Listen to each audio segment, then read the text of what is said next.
देखिए इस वक्त की बहुत बड़ी खबर, डोनाल्ड ट्रंप और पुतिन के बीच जो मीटिंग हुई अलास्का में वो बेनतीजा रही है, या हम कह सकते हैं कि ये मीटिंग एक प्रकार से फेल साबित हो गई है।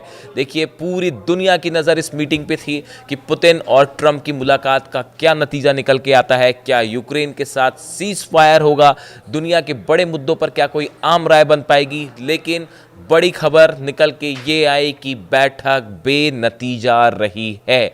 देखिए करीब 3 घंटे तक ये बैठक चली अलास्का में, और उस बैठक के बाद एक न्यूज़ कॉन्फ्रेंस होती है जिसमें सवाल जवाब तो नहीं किए गए, लेकिन पुतिन ने भी अपनी बात रखी और डोनाल्ड ट्रंप ने भी अपनी बात रखी।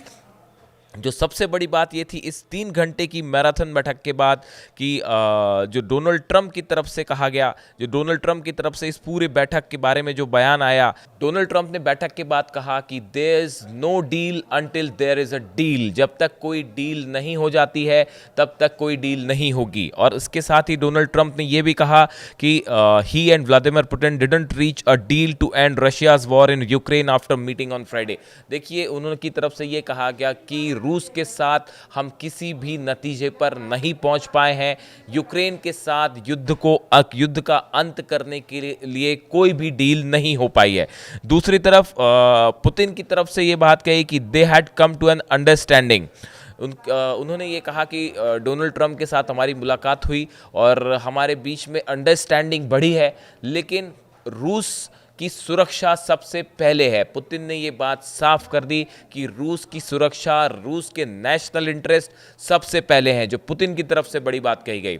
उसके बाद पुतिन ने ये कहा कि भाई यूक्रेन में आज जो हालात हैं उसके लिए जेलेंस्की जिम्मेदार है, उसके लिए खुद यूक्रेन जिम्मेदार है। तो देखिए इस बैठक के बाद जो बातें कही गई कुल मिला के कि किसी भी मुद्दे पर ना तो सीज फायर यूक्रेन के साथ, ना ही इकोनॉमिक सैंक्शंस को लेकर, ऐसे किसी भी बड़े मुद्दे पर कोई भी बड़ी सहमति नहीं बन पाई है।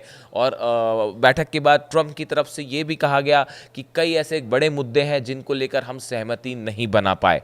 हालांकि उन्होंने ये कहा कि ये बैठक अच्छी रही है, दोनों देशों के बीच जो है एक अंडरस्टैंडिंग बनी है। पुतिन की तरफ से भी बात कही गई, डोनाल्ड ट्रंप ने इसे 10 on 10 नंबर्स दिए बैठक पे। लेकिन देखिए हकीकत ये है कि एक प्रकार से जो एक्सपर्ट्स कह रहे हैं कि ये बैठक बेनतीजा रही है, बैठक फेल रही, मीटिंग का कोई नतीजा निकल के नहीं आया।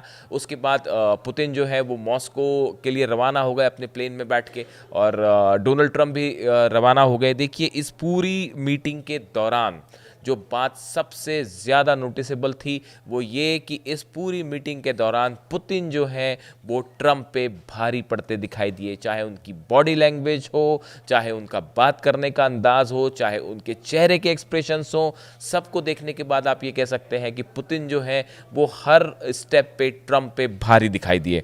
देखिए कल जब ये बैठक शुरू हुई तो करीब 45 मिनट तक जो है वो डोनाल्ड ट्रंप को इंतज़ार करना पड़ा पुतिन के प्लेन के बाहर आने का और उनका बाहर निकलने का। उसके बाद जब वो बाहर निकले तो हमने देखा कि पुतिन के चेहरे पर अच्छी खासी स्माइल थी, जबकि डोनाल्ड ट्रंप जो है वो बेहद ज़्यादा आप कहें कि गंभीर दिखाई दे रहे थे, या थोड़े से नर्वस भी कह सकते हैं आप। कुछ एक्सपर्ट्स का ये भी मानना है कि थोड़े नर्वस थे, जबकि पुतिन की बॉडी लैंग्वेज बहुत ही रिलैक्स थी, बहुत ही एग्रेसिव भी थी। दोनों ने आके हाथ मिलाए। उसके बाद जो है वो एक ही कार में बैठ के दोनों मीटिंग वाली जगह पर जो है वो रवाना हुए। जिस तरह से ट्रंप के बयान आ रहे थे बैठक के शुरू होने के पहले कि अगर बैठक पे कुछ नतीजा नहीं निकल के आया तो मैं बैठक छोड़ के चला जाऊंगा, या उन्होंने ये कहा कि अगर बैठक से कुछ चीज़ें निकल के बाहर नहीं आती हैं, कोई समझौता नहीं हो पाता है, तो और भी ज़्यादा जो है सैंक्शंस या टैरिफ लग सकते हैं रशिया के ऊपर। तो ट्रंप के ऊपर से बड़े नेगेटिव या ट्रंप की तरफ से डिफेंसिव एक प्रकार के लिए कह लीजिए या नेगेटिव बयानबाजी हो रही थी इस बैठक के पहले, जबकि देखिए पुतिन की तरफ से कुछ नहीं कहा गया। पुतिन अपने रशिया के नेशनल इंटरेस्ट के साथ अपने उन्हें क्या करना है वे अच्छी तरह जानते थे, कैसे करना है अच्छी तरह जानते थे, और उन्होंने अपनी बड़ी साफगोई से बात इस मीटिंग में सामने रखी। देखिए इस मीटिंग में दोनों तरफ से जो है वो 3-3 लोग शामिल हुए। बताया जा रहा है कि 3 on 3 ये मीटिंग थी। दोनों तरफ से जो 3 पक्ष थे वो शामिल हुए। मार्को रूबियो और स्टीव विटकॉफ जो हैं वो अमेरिका के तरफ से शामिल हुए, और दूसरी तरफ जो है अमेरिका रूस के जो विदेश मंत्री हैं लावरोव, वो इस बैठक में शामिल हुए, और यूरी उशकोव ये जो हैं वो भी इस मीटिंग में शामिल हुए। और ये बताया जा रहा है कि करीब 3 घंटे तक विस्तार से हर मुद्दे पर चर्चा हुई, हर एस्पेक्ट पे चर्चा हुई।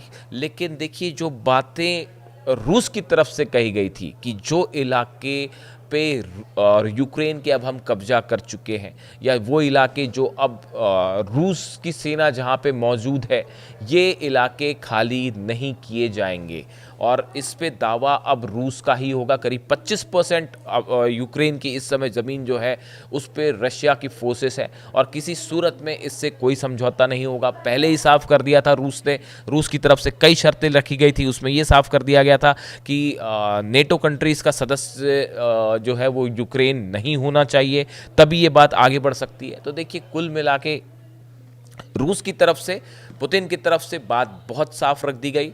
डोनाल्ड ट्रंप को ये बात बताई गई कि किसी भी हालत में रूस जो है वो अपने नेशनल इंटरेस्ट से, सिक्योरिटी से कोई समझौता नहीं करेगा, और इसके लिए आगे कहीं भी ऐसी बात नहीं होगी कि अपनी लैंड जो है वो वापस दे दी जाए यूक्रेन को। इसके बाद बताया जाता है कि इस बैठक के बाद डोनाल्ड ट्रंप ने जेलेंस्की से भी फ़ोन पर बात की, इस तरह की भी खबरें हैं। और उन्होंने ये भी कहा कि अब देखिए, मॉस्को में, अलास्का में हमने जो है वो एक ग्राउंड तैयार किया है, अब यहाँ से सीज फायर का रास्ता आगे तय करने की जिम्मेदारी जेलेंस्की के ऊपर है।